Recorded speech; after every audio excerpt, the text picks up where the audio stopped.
કે અમારા સમાજના અટકવાઇઝ અમારા અહીંયા એસોસિએશન ચાલે છે અને 70 એવા એસોસિએશનો છે. સંખ્યા તો કંઈક જાજી છે, પણ એમાંથી એક્ટિવ એ 70 જેટલી શાખ છે.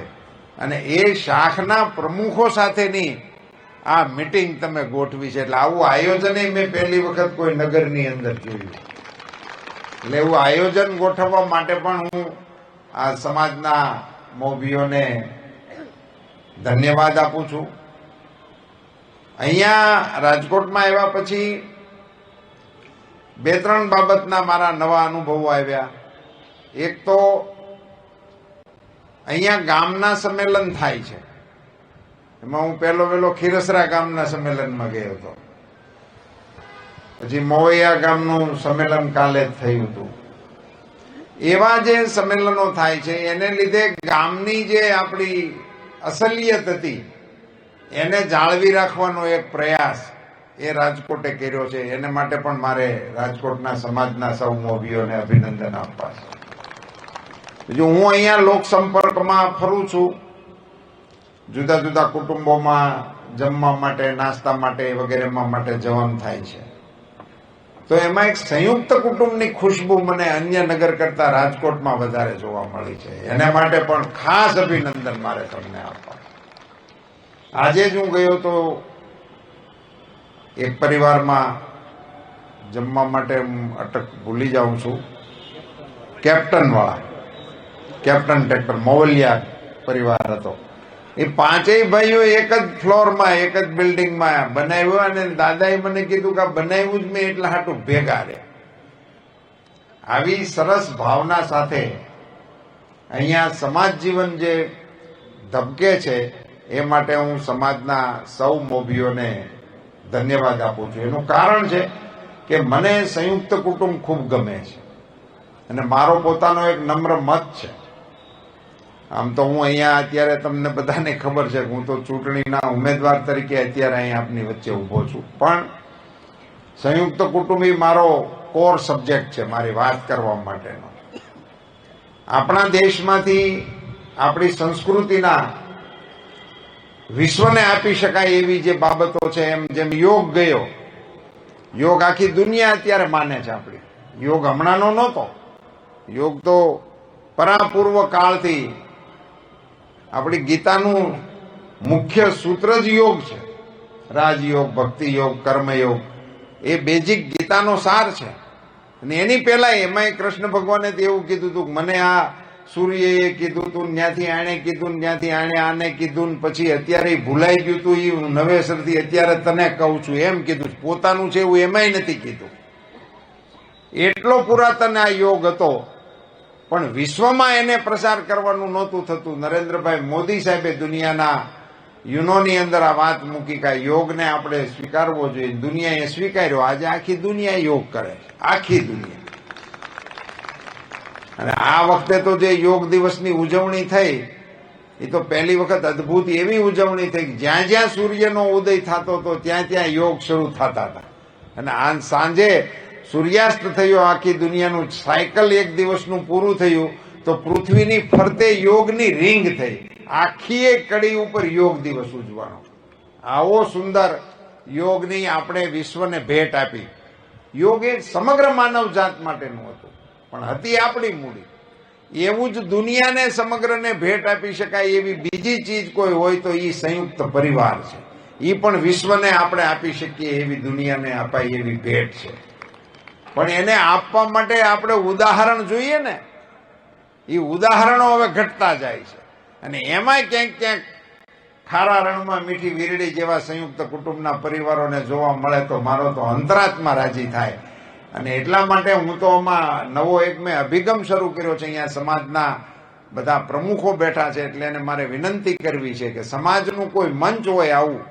આ કાર્યક્રમ છે, ભલે તમે મને આ મદદ કરવા માટે, મને આશીર્વાદ આપવા માટે સ્નેહ મિલનના માધ્યમથી એકત્રિત થયા હો, પણ આવો ક્યારેક પણ કાર્યક્રમ હોય તો એ સંયુક્ત કુટુંબની કોઈ માતાનું સન્માન આવા મંચ ઉપરથી કરવું જોઈએ.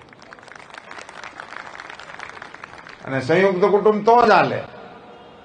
એ કુટુંબમાં કોઈક એવી માતા હોય તપસ્વી, એ ચીંધવાન બદલે કરવાની ટેવ વાળા હોય અને ધખવાન બદલે સાંભળી લેવાની ટેવ વાળા હોય, ત્યારે સંયુક્ત કુટુંબ હાલે.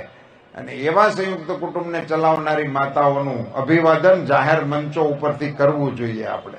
એ આપણી એક મૂડી છે, એને સાચવવા માટેનો પ્રયાસ કરવો જોઈએ. ખેર, આજે તો આપ સૌને મારે અપીલ કરવાની છે, વિનંતી કરવાની છે કે આપ સૌ ભારતીય જનતા પાર્ટીને ઉમેદવાર તરીકે મને નરેન્દ્રભાઈ મોદી સાહેબના હાથ મજબૂત કરવા માટે આપનો કિંમતી અને પવિત્ર મત આપશો એવી વિનંતી કરવા માટે આવ્યો.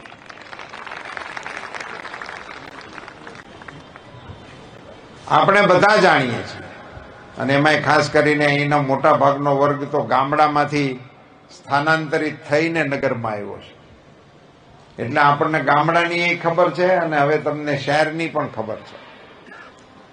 તો 5-25 વર્ષ પહેલાનું ગુજરાત અને અત્યારનું ગુજરાત, 5-15 વર્ષ પહેલાનું ભારત અને અત્યારનું ભારત, એની ખાલી તુલના કરી શકાય તો પણ આપણને બધું દીવા જેવું સ્પષ્ટ થઈ જાય એવું છે. અને વધુ વિગતની અંદર આપણે ઉતરીએ કે ન ઉતરીએ તો 2 તબક્કા મતદાનના થઈ જવાના તૈયારીમાં છે, ત્રીજો તબક્કો આપણો છે. તો હવે મતદાન શરૂ થઈ ગયું ત્યાં સુધી વડાપ્રધાન તરીકેની હરીફાઈ હોય એવું હજી સુધી ક્યાંય મીડિયમ નથી આવતો. એટલે એ તો એક જ છે, એમાં હરીફાઈ જેવું જ નથી. એટલે આખી પોલિટિકલ લડાઈને તમે એક નજરે જોવો તો નરેન્દ્રભાઈ મોદીની વિરુદ્ધમાં વડાપ્રધાન તરીકેની કોઈ હસ્તી જ નથી. અને એટલે એક પ્રકારે મોદી સાહેબ વડાપ્રધાનના ફિલ્ડમાં એકલા જ ભારતીય જનતા પાર્ટીના વડાપ્રધાન પદના ઉમેદવાર તરીકે છે. બાકી બધી પાર્ટીઓ ચૂંટણી લડે છે પોતપોતાના એજન્ડા માટે, કેટલીક પાર્ટીઓ તો પોતાના અસ્તિત્વ માટે ચૂંટણી લડે છે. અને દેશની સરકાર બનાવવાનો કોઈનો ઈરાદો હોય એવી તો કોઈ ચૂંટણીની ચર્ચા અત્યારે ક્યાંય દેખાતી નથી. અને એટલા માટે નરેન્દ્રભાઈ મોદીને ત્રીજી વખત વડાપ્રધાન બનાવવા માટેનો સંકલ્પ આપણા દેશની જનતાએ કરી લીધો છે. મને આજે આ સભામાં કહેવાનું મન થાય છે મિત્રો કે આપણી ચૂંટણી છે, હું ઉમેદવાર છું, હું ભારતીય જનતા પાર્ટીનો કાર્યકર્તા છું, મોદી સાહેબની સરકારનો મંત્રી છું એટલે વાત કરું છું એવું નહીં, પણ દુનિયાની અપેક્ષા એ છે કે નરેન્દ્રભાઈ મોદી છે એની કરતા વધારે તાકાતથી વડાપ્રધાન થાય. દુનિયાની અપેક્ષા છે. એનું કારણ છે કે દુનિયાની અંદર જે ઘટનાઓ અત્યારે બની રહી છે એ ઘટનાઓની અંદર આજે એક આશાના દીપ જેવું નેતૃત્વ વિશ્વને જો દેખાતું હોય તો એ નરેન્દ્રભાઈ મોદીના સ્વરૂપમાં દેખાય છે. અને એને કારણે દુનિયામાં પણ અત્યારે એવું માહોલ બનતું જાય છે કે નરેન્દ્રભાઈ મોદી વધુ શક્તિશાળી નેતા તરીકે ભારતમાંથી ઉપસે. એ ભારતના હિતમાં તો છે પણ વિશ્વના હિતમાં છે. એ પ્રકારનું માહોલ આજે દુનિયાની અંદર બની રહ્યું છે. ખેતી, ખેડૂત, ગામડું, નગર, હું તમને હાવ હાદી ભાષામાં વાત કરું ને તો હું સામે સભાઓમાં બેહતો ને ત્યારથી સાંભળતો આવતો. આ દેશ ખેતી પ્રધાન દેશ છે, આ દેશ ગામડાઓનો બનેલો છે, ગામડું આબાદ તો દેશ આબાદ. એવું ત્યાંથી સાંભળતો આવી આવ્યો. અહીંયા આવ્યો તો એ નહીં ભાષણ હાલતા હતા. દેશ ખેતી પ્રધાન દેશ છે, દેશ ગામડાઓનો બનેલો છે, ગામડું આબાદ તો દેશ આબાદ થાય કેવી રીતે એની કોઈએ ચર્ચા ન કરી. ગામડું અને ખેતી આ 2 વિષયો મિત્રો માત્ર ને માત્ર ભારતીય જનતા પાર્ટીની સરકારો બની ત્યારથી બજેટની અંદર આવ્યા, એની પહેલા હતા જ નહીં. આજે ગામડામાં તમે જાઓ તો ઓછામાં ઓછા નાનામાં નાનું ને ગામમાં કોઈ આગેવાન ઠીક ન હોય એવું લાગે ને એવા ગામની અંદર એ 5-7 સિમેન્ટના રસ્તા મળે. આજે એવું કોઈ એકે ગામ એવું નહીં હોય ત્યાં તમે ગામ હોવારવા નીકળી જાઓ ને પાકો રસ્તો ન મળે. મુખ્ય બજારે હોય જ પણ ઓછામાં ઓછા 5-7 ટુકડા તો ત્યાં હોય ને ઘણા ગામ તો એવા છે કે હવે એની અંદર આખી બજારો તમને આરસીસી ની મળે. નહીતર તો આપણે જાનુમાં જતા તો ઠેકતા ઠેકતા હાલવું પડે. વચમાં ધોરિયો હાલ્યો જતો હોય, ભૂલથી જોડો પડી જાય, નો પછી જાનમાં બેહાય, નો બદલાવા જવાય. આવી ઘણી રામાયણો આપણે જોઈએ. આ બધું આપણે જોયેલું હતું, એમાં કઈ થતું જ નહોતું, કારણ કે એ બજેટના કોઈ ભાગ નહોતા. નરેન્દ્રભાઈ મોદીએ વડાપ્રધાન બન્યા પછી જે 2-3 મહત્વના ફેરફારો કર્યા છે મિત્રો, આ સભાના ધ્યાન માટે મારે કહેવા છે. એક, ભારત સરકાર સાથે ગામડાને જોડ્યું સીધું. સરપંચ આજે ભારત સરકારનો સીધો હિસ્સો છે. આખા દેશની ગ્રામ પંચાયતોને ભારત સરકારમાંથી સીધા પૈસા મળે છે. કોઈ પણ પક્ષનો સરપંચ હોય, મોદી સાહેબ એવું કઈ નથી કીધું કે ભાજપની સરકાર હોય એને જ મળે, ભાજપના સરપંચ હોય એને જ મળે. સરપંચના એકાઉન્ટમાં ભારત સરકારના પૈસા આવે, ખેડૂતોના એકાઉન્ટમાં ભારત સરકારના પૈસા આવે, ગરીબ માણસોની સારવારના પૈસા દવાખાનાના એકાઉન્ટમાં ભારત સરકાર જમા કરાવે. આ લોકોએ ખાલી પોતાનો અધિકાર છે એટલું જ પ્રૂફ કરવાનું, પછી એને કોઈની પાસે જવાનું નહીં. આવડો મોટો ફેરફાર આઝાદી પછી અર્થતંત્રની અંદર કરવામાં નરેન્દ્રભાઈ મોદી સફળ થયા. 100 રૂપિયા દિલ્હીથી નીકળતા 15 રૂપિયા ગામડે પહોંચતા હતા, એવું વડાપ્રધાન શ્રી રાજીવ ગાંધીનું પોતાનું નિવેદન છે. આક્ષેપ નહોતો, એનો પોતાનો બળાપો હતો કે હું દિલ્હીથી 1 રૂપિયો મોકલું છું, ગામમાં પહોંચતા પહોંચતા 15 પૈસા થઈ જાય છે. વડાપ્રધાન તરીકે રાજીવ ગાંધીજીની પછી વિશ્વના પ્રસિદ્ધ અર્થશાસ્ત્રી તરીકે મનમોહનસિંહજીને કોંગ્રેસે વડાપ્રધાન બનાવ્યા. 10 વર્ષ સુધી રહ્યા. રાજીવ ગાંધીના પ્રશ્નનો ઉકેલ લાવવામાં તેઓ સફળ ન થયા. એટલે હું ઘણી વખત જાહેર સભાઓમાં કહું છું કે કોંગ્રેસ પાર્ટીએ ઓછામાં ઓછું એક વખત નાની એવી ગ્રુપ મિટિંગ કરીને પણ મોદી સાહેબનો આભાર માનવો જોઈએ કે અમારા રાજીવ ગાંધીજીનો જે પ્રશ્ન હતો એનો ઉકેલ અમારી સરકારો ન લાવી શકી, પણ નરેન્દ્રભાઈ લાવ્યા. એટલો એને એક વખત નાનો એવો આભાર માનવો જોઈએ, કારણ કે પ્રશ્ન એના વડાપ્રધાનનો હતો, ઉકેલ આપણા વડાપ્રધાન લાવ્યા. અને એ લાવવા માંગતા નહોતા કે લાવતા નહોતા એ મહત્વનું છે. નરેન્દ્રભાઈ લાવી શક્યા એ પણ લાવી શક્યા હોય. આવી તો કેટલીય બાબતો છે મિત્રો કે જેને કારણે આજે દેશનું અર્થતંત્ર એકદમ વિકાસની તરફ આગળ વધી રહ્યું છે. હું આજે ઉદ્યોગકારોની વચ્ચે ઉભો છું, રાજકોટની અંદર ઉભો છું. મને ખબર છે રાજકોટના ઉદ્યોગકારોની ક્ષમતાઓનો, એટલે મારા વિષય કેવો છે કે 2014માં જ્યારે નરેન્દ્રભાઈ વડાપ્રધાન બન્યા ત્યારે દેશની બેંકો 1 લાખ કરોડ રૂપિયા માઇનસમાં હાલતી હતી, અને 50 બેંકો એવી હતી કે જેની ઉપર આરબીઆઈની ટાંચ લાગી ગઈ હતી. 50 બેંકો અને 1 લાખ કરોડ માઇનસ. મિત્રો, આપણે તો ભાગ્યશાળી છીએ કે આપણને નરેન્દ્રભાઈ 14માં વડાપ્રધાન તરીકે મળ્યા. જો નરેન્દ્રભાઈ વડાપ્રધાન ન મળ્યા તો આ ચૂંટણી સભા માટેની વાત નથી, પણ આપણા દેશની સ્થિતિ પાકિસ્તાન કરતા ખરાબ થઈ ગઈ. એવું અર્થતંત્ર મોદી સાહેબને વારસામાં મળ્યું હતું. આજે હું તમારી વચ્ચે ભારતીય જનતા પાર્ટીના ઉમેદવાર તરીકે આપનો મત માંગવા માટે આવ્યો છું, ત્યારે મને કહેતા ગર્વ થાય છે કે 1 લાખ કરોડ રૂપિયાની માઇનસ બેંકની કથળેલી હાલત આ વર્ષે 2 લાખ કરોડ રૂપિયાના નફા સાથે કામ કરે છે. આ પેરામીટરને હું એમ માનું છું કે મારી કરતા તમે બધા સારી રીતે સમજી શકતા. 1 લાખ કરોડ રૂપિયાનું માઇનસ હતું, 2 લાખ કરોડ રૂપિયાનો નફો કરતી બેંકો થઈ.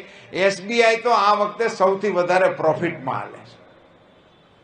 આ બેંકોનું આ સ્ટેટસ થયું, અને એ પણ કેવા સંજોગોમાં, જેની અંદર કોરોના આવી ગયો. આની વચ્ચે હરખી હાલત હોય તો બેસી જાય એવી અઘરી ચીજ હતી આ કોરોના. ખબર નથી હજી દુનિયાના અડધા દેશો હજી એની ચપેટમાંથી બહાર નથી નીકળ્યા. એ વખતે જે ધક્કો લાગી ગયો હજી એને ડહકા આવે છે. અને હતું એવું ને અઘરું હતું.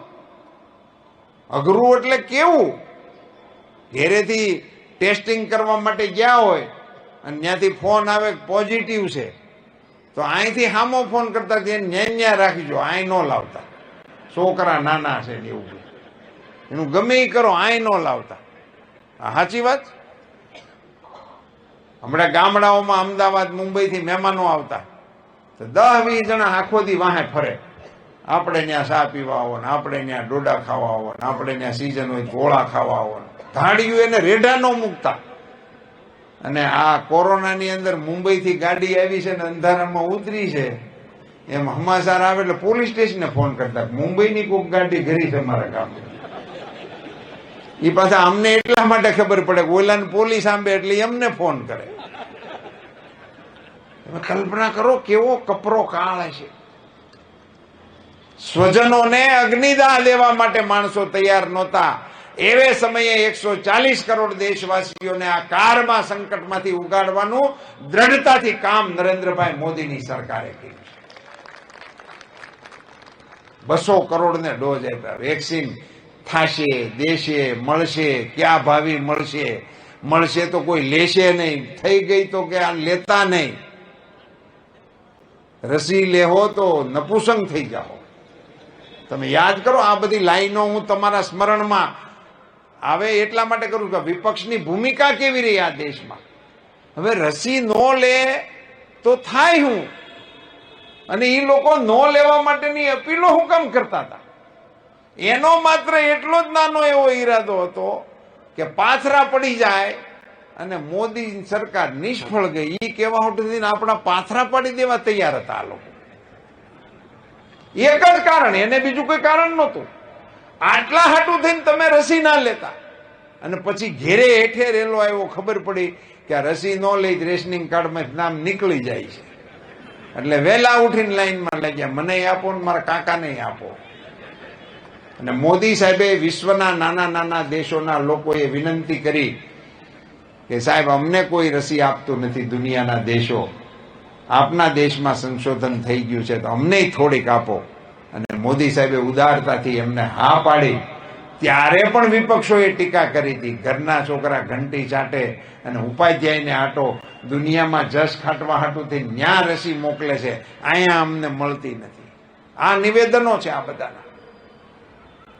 આજે સાહેબ વિશ્વની અંદર ભારતની જે શાખ વધી છે ને એનું એક સૌથી અગત્યનું કારણ હોય તો 100 દેશોને નરેન્દ્રભાઈ મોદી સાહેબે આ વેક્સિન મોકલી, એને કારણે દુનિયામાં આપણી આબરૂ વધી છે. અને રસીની હા પાડ્યા પછી મુશ્કેલી તો એવી થઈ હતી, મોદી સાહેબે કીધું કે આપશું, પણ લેવા હેમાં આવે? લોકડાઉન, બધું બંધ. પહેલા તો મને એવું હતું કે લોકડાઉન એટલે સારું, હમણાં વેકેશન જેવું, એમ ડાયરા કરશું, જલસો કરશું. પછી ખબર પડી ખડકી જ નથી ખોલવાની, તો એ ખબર પડી ખાંગા ને કઈ ખલવાના. એવી અઘરી સ્થિતિની અંદર રસીની હા પાડ્યા પછી દેશના લોકો, નાના નાના દેશના લોકોએ સાહેબને કીધું પણ અમારી પાસે તો કોઈ જોગવાઈ જ નથી, હવાઈ રસ્તા બંધ છે, દરિયાઈ રસ્તા બંધ છે, અમે આવી લઈ કઈ રીતે જઈએ, અમારીથી તો આ રસી આવે નહીં. મિત્રો, એક વખત આ દેશની એર ઇન્ડિયાના પાયલોટો માટે તાળીઓ વગાડો. એને માથે કફન બાંધીને દુનિયાના 100 દેશોની અંદર દવા પહોંચાડવાનું કામ કર્યું. એને કારણે આજે દુનિયામાં આપણી શાખ વધી છે. એને કારણે આંતરરાષ્ટ્રીય મંચ ઉપર નરેન્દ્રભાઈ મોદી હાલ્યા જતા હોય ત્યારે કોક રાષ્ટ્રના વડા એમના પગને હાથ અડાડતા જોવાય મળે, એના દ્રશ્યો આપણને જોવા મળે. એ નરેન્દ્રભાઈ મોદીનો વટ નથી, એ ભારતનો વટ છે, ભારતનો વટ છે. આવી ભૂમિકા સર્જીને મોદી સાહેબે જે પ્રકારે દેશને સુરક્ષિત રાખવાના પ્રયાસો કર્યા, દેશની સેનાનો જુસ્સો વધારવા માટેના પ્રયાસો કર્યા, એને શક્તિશાળી બનાવવા માટેના પ્રયાસો કર્યા, પાડોશીઓને ઠીક રાખવાના પ્રયાસો કર્યા. અને આ બધું એમનેમ ઠીક રહે એવું હતું નહીં. દર મહિને ક્યાંક ને ક્યાંક ફટાકડા ફૂટ્યા રાખતા, બોમ્બિંગ થાય, આ થાય, તે થાય, આતંકવાદી હુમલો થાય અને નિવેદન આવે, સાંખી નહીં લઈએ, કઠોર શબ્દોથી વખોડી કાઢીએ છીએ. પણ હવે તો જમી લીધા જેવું થયું સાંખી લેવાને બદલે. પણ ન્યા આટો મારી આવ્યા આપણા જવાનો અને રાતમાં ઘરમાં જઈને માર્યા, તેદુનું બધું બંધ થઈ ગયું. એની જ જવાનોની ફોજ છે, સેના એની જ છે, બંદૂકો એની જ છે. પણ ત્યારે એનો અમલ નહોતા એ કરી શકતા, કારણ કે એના હાથ બાંધેલા હતા. એને હુકમ નહોતો દેશના નેતાઓનો, એટલા માટે લાચાર બનીને આની સામે આપણી સેનાના જવાનો ઉભા રહેતા હતા. હવે આપણા જવાનને ભાળે છે ને તે કિલોમીટર સુધી ખાલી જગ્યા રાખે છે. એને ખબર પડે કે રાઇફલની રેન્જ આવડી છે. આવી સ્થિતિનું જે નિર્માણ થયું છે મિત્રો, એને આગળ વધારવા માટેનો પ્રયાસ એટલે આગામી ચૂંટણીમાં તમારું મતદાન. આને આગળ વધારવા માટેનો પ્રયાસ એટલે તમારું મતદાન. મોદી સાહેબે ચૂંટણી ઢંઢેરામાં ઘણી બધી નવી વાતો મૂકી છે, પણ એ બધાનો ઉલ્લેખ અહીંની આજની સભામાં શક્ય નથી. એક વાત મને ગમે છે એટલે કરું છું. આયુષ્માન કાર્ડ અંગે આપ બધાને જાણકારી છે જ કે ગરીબ માણસને ઓચિંતાની અટાટની આવે ત્યારે જો એના ખિસ્સામાં આયુષ્માન કાર્ડ હોય એટલે એટીએમ જેવું કામ કરે. એ દવાખાનામાંથી ઘેરે વિયો જાય ત્યાં સુધીમાં એને કોઈ જાતની તકલીફ ન પડે. કરોડો દર્દીઓએ એનો લાભ લીધો છે. પણ આ ચૂંટણી ઢંઢેરામાં અમારા સંકલ્પ પત્રમાં મોદી સાહેબે લખાયું છે કે નવી આપણી સરકાર બનશે ત્યારે 70 વર્ષની ઉપરની ઉંમરના જેટલા લોકો હશે એ તમામને આયુષ્માન કાર્ડ નીચે આવરી લેવામાં આવશે. અને એમાં કોઈ જ્ઞાતિ જાતિ આર્થિક એવું કાંઈ નથી લખ્યું. ખાલી 70 વર્ષના થયા એટલે એની જવાબદારી એના કુટુંબની નહીં, પણ એની જવાબદારી ભારત સરકારની રહેશે. મોદી સાહેબ જે બોલતા હતા ને એ ભાષણની અંદર સંબોધન કરવામાં હમણાં મોદી સાહેબે શરૂ કર્યું હતું, મારા પરિવારજનો. મોદી સાહેબ આખા દેશવાસીઓને પોતાના પરિવારજનો તરીકે સંબોધન કરે છે.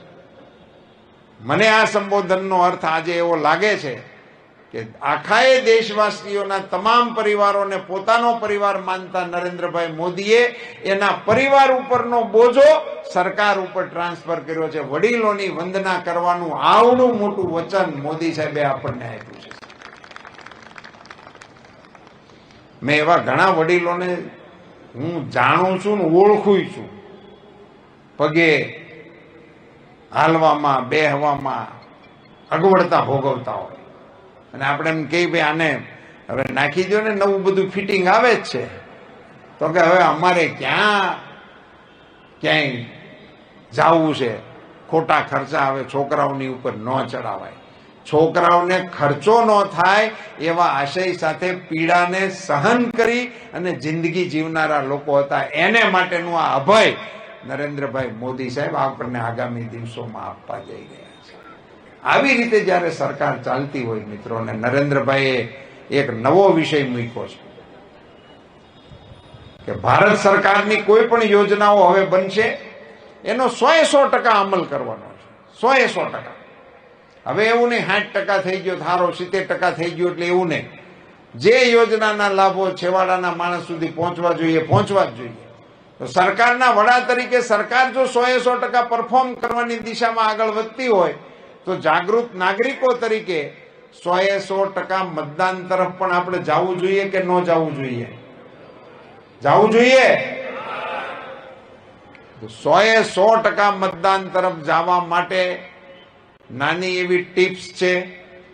તમારો ઉદ્યોગ હશે, તમારો પરિવાર હશે, તમારી પાસે તમારા ઉદ્યોગ અને તમારા કર્મચારીઓના પરિવારો સહિત તમારી પાસે મતદાર યાદી હોવી જોઈએ કે અમારી પાસે આટલા પરિવાર છે.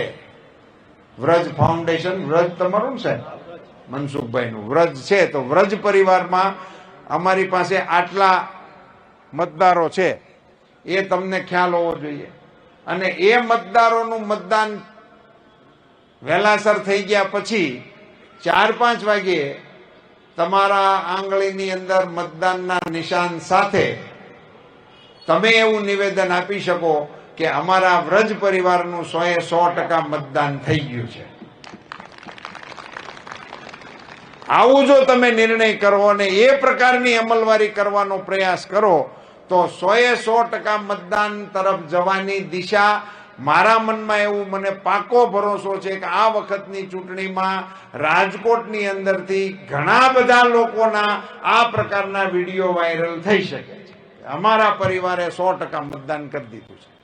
આ 100% મતદાન આપણે આપણા પરિવારથી શરૂ કરીશું તો દેશને એક 100% મતદાનની નવી દિશા પણ આપવાનું શ્રેય લોકશાહીના પર્વના માધ્યમથી આપણને મળશે. માતાઓ બહેનો મોટી સંખ્યામાં અહીંયા ઉપસ્થિત છે, પરિવાર સાથે તમે બધાનું સ્નેહ મિલન રાખ્યું છે, એટલે એમને પણ મારી અપીલ છે કે આપ બધા પણ 7મી તારીખની સવારને ઉત્સવનું સ્વરૂપ આપવા માટેનો પ્રયાસ કરજો.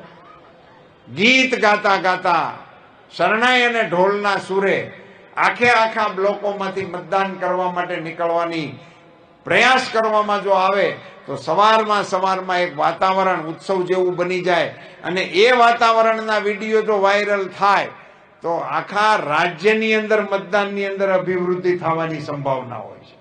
આ પ્રકારનું કામ માતાઓ બહેનો દ્વારા થઈ શકે. થોડીક જો તમે બહેનો જાગૃતિ દાખવીને એમ કહો કે મતદાનનું ટપકું થયા પછી નાસ્તાની વ્યવસ્થા થાય તોય મતદાનની ટકાવારી 10% વધી જાય અને સવારમાં મતદાન થઈ જાય. 2 કામ એનીથી સારા થાય. દી ઉગ્યામાં તડકો થયા પહેલા મતદાન થઈ જાય. આપ સૌએ અને ખાસ કરીને આ 4 મિત્રો મનસુખભાઈની ટીમે આ પ્રયાસ કરીને આવડા વિશાળ સમૂહને સ્નેહ મિલનના સ્વરૂપમાં અહીંયા એકત્રિત કર્યા.